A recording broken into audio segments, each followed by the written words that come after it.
भागीरथी गांव में पूर्वी अपनी सास सुषमा के साथ रहती थी।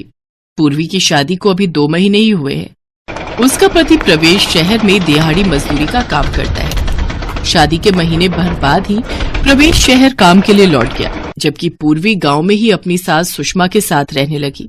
एक रोज, अरे करम चली, ना जाने वो कौन सा मनहूस समय था जब मैं अपने बेटे के लिए तुझे ब्याह कर ले आई। तेरी माँ ने तुझे खाना तक बनाना नहीं सिखाया। ना तो सब्जी में नमक है और ना रोटी गोल है। पता नहीं कहाँ से हमारे पल्ले पड़ गई। सुषमा अपनी बहू से कभी खुशी नहीं रहती थी। वो हमेशा उसे किसी न किसी बात के लिए ताने देती ही रहती थी। पूर्वी एक गरीब परिवार से थी। वो शादी पर अपने साथ कुछ भी दहेज नहीं लाई थी। सुषमा उससे घर के सभी काम लेती। फिर भी सुषमा पूर्वी को कभी उसकी गरीबी के लिए ताने देती तो कभी उसके बनाए हुए खाने में नुक्स निकालती।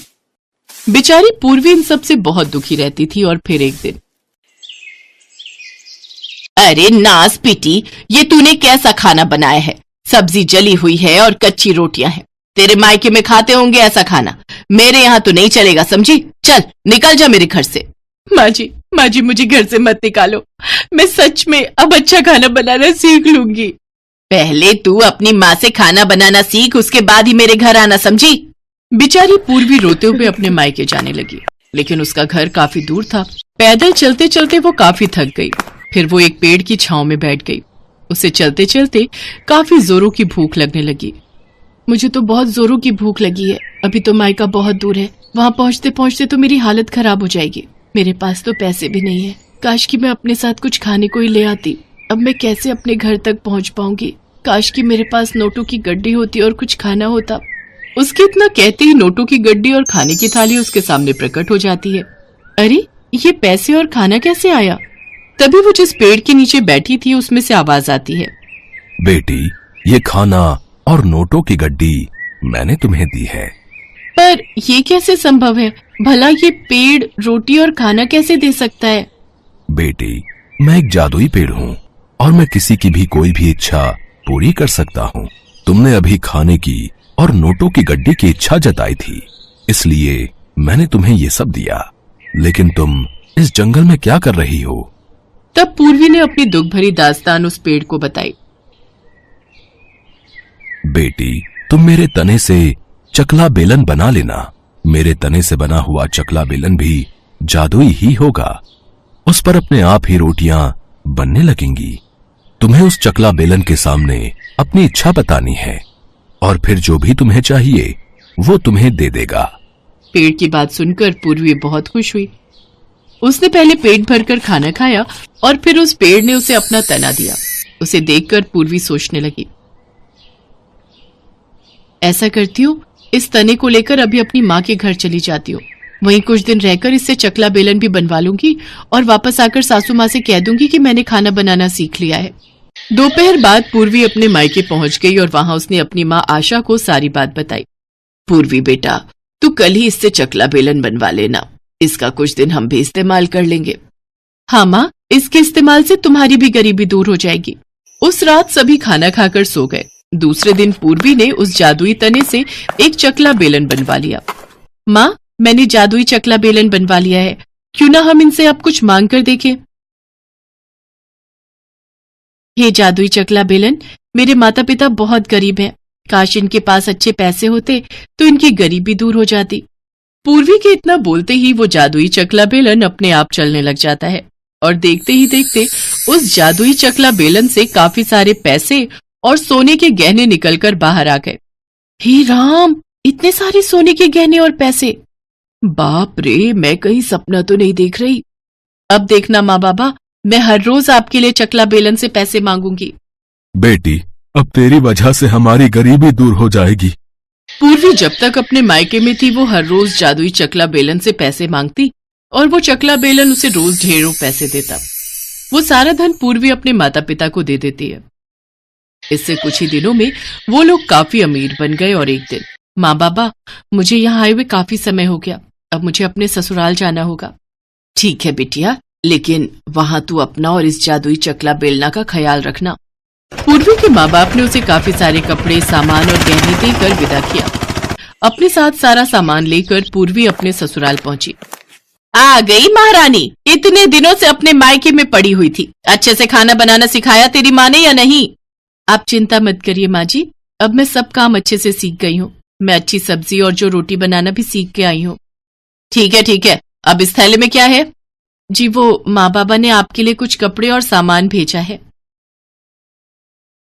सुषमा वो कपड़े और गहने देखकर चौंक गई।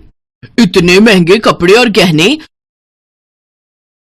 तुम्हारे उन गरीब माँ बाप के पास इतना महंगा सामान खरीदने के लिए पैसे कहाँ से आए? तभी सुषमा की नजर थैले में रखे चकला बेलन पर गई। चकला बेलन? ससुराल का चकला बेलन पसंद नहीं आया क्या, जो मायके से उठाकर इसे भी ले आई हैं? माँ जी, मैंने इसी चकला बेलन पर गोल रोटियां बनानी सीखी हैं, इसलिए इसे अपने साथ ही ले आई। अच्छा चल ठीक है, अब इसे रख दे और जल्दी से खाना बना, मुझे बहुत भूख लगी है। हाँ, सफर से इतना थक कर आई हूँ, अब मुझसे खाना नहीं बनाया जाएगा। ऐसा करती हूँ, आज चकला बेलन से ही खाना मांग लेती हूँ। पूर्वी किचन में जाती है और चकला बेलन को अपने सामने रखकर कहती है, काश मेरे सामने ढेर सारा स्वादिष्ट खाना आ जाए। पूर्वी के ये सोचते ही उसके सामने ढेर सारा स्वादिष्ट खाना आ जाता है। ये देखकर पूर्वी बहुत खुश हुई। वो जल्दी से सुषमा के पास गई। माँ जी, चलिए खाना तैयार है, आप चलकर खाना खा लीजिए। इतनी जल्दी खाना? अरे खिचड़ी या दलिया ही बना दिया क्या? आप खुद ही चलकर देख लीजिए। सुषमा रसोई घर में जाती है तो वहां ढेर सारे पकवान देखकर पूर्वी से कहती है, इतनी जल्दी इतना सारा खाना? तूने कैसे बना लिया? अरे अपनी माँ के घर से खाना बनाना सीख कर आई है या कोई जादू टोना? माँ जी, मैंने खाना बनाना सीख लिया है, अब मैं जल्दी जल्दी खाना बना लेती हूँ। सुषमा को अपनी आंखों पर बिल्कुल भी विश्वास नहीं हो रहा था, लेकिन उस दिन उसने भरपेट खाना खाया और फिर पूर्वी से बोली, बहू खाना तो तूने बहुत ही अच्छा बनाया है। चलो, घर से निकालने का कुछ फायदा तो हुआ कि तूने अच्छा खाना बनाना सीख लिया। फायदे तो मुझे बहुत हुए सासू माँ। इस तरह पूर्वी अपने जादुई चकला बेलन से जब भी खाना मांगती, उसके सामने झट से खाना बनकर आ जाता। ऐसे ही कुछ दिन बीत गए और फिर एक दिन प्रवेश वापस अपने गांव आया। क्या बात है जी, जब से आप आए हैं दुखी लग रहे हैं। क्या बताऊं पूर्वी, शहर से आते वक्त सोचा था कि तुम्हारे और माँ के लिए कुछ कपड़े और कुछ सामान ले लूंगा, लेकिन सच कहूं तो जो भी मजदूरी मुझे मिलती है उसमें तो मेरा किराया, खाने पीने का खर्चा, साथ में तुम लोगों के लिए जो खर्चा भेजता हूँ वही निकल पाता है। उसके बाद तो बचत के नाम पर कुछ भी नहीं बचता। आप परेशान मत होइए जी, अब हमें पैसों की कोई परेशानी नहीं होगी और अब से आपको मजदूरी करने की भी जरूरत नहीं पड़ेगी। ये तुम कैसी बातें कर रही हो पूर्वी? अगर शहर जाकर मजदूरी नहीं करूंगा तो तुम्हारा और माँ का गुजारा कैसे चलेगा, घर खर्च कैसे चलेगा?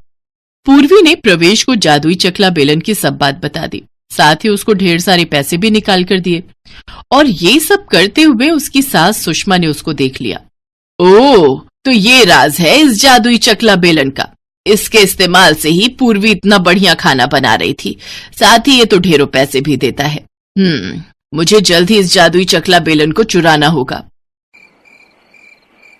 रात को मौका मिलते ही सुषमा वो जादुई चकला बेलन चुराने जाती है तो बेलन अपने आप हवा में उड़ते हुए सुषमा की पिटाई करने लगता है। तभी सुषमा जोर जोर से दर्द के मारे चीखने लगी, अरे कोई मुझे बचाओ, नहीं तो आज तो ये बेलन मेरी जान लेकर ही छोड़ेगा। तभी वहां प्रवेश और पूर्वी भी आ गए। ये नजारा देख पूर्वी ने अपने मन में कहा, हे बेलन, माँ जी की और अच्छे से धुनाई कर। बस फिर क्या था, सुषमा की अच्छे से धुनाई होने लगी और पिटते पिटते सुषमा बेहोश हो गई। पूर्वी, जल्दी से इस बेलन को रोको, नहीं तो आज माँ मर जाएगी। फिर पूर्वी ने अपने मन में कहा, हे बेलन रुक जा।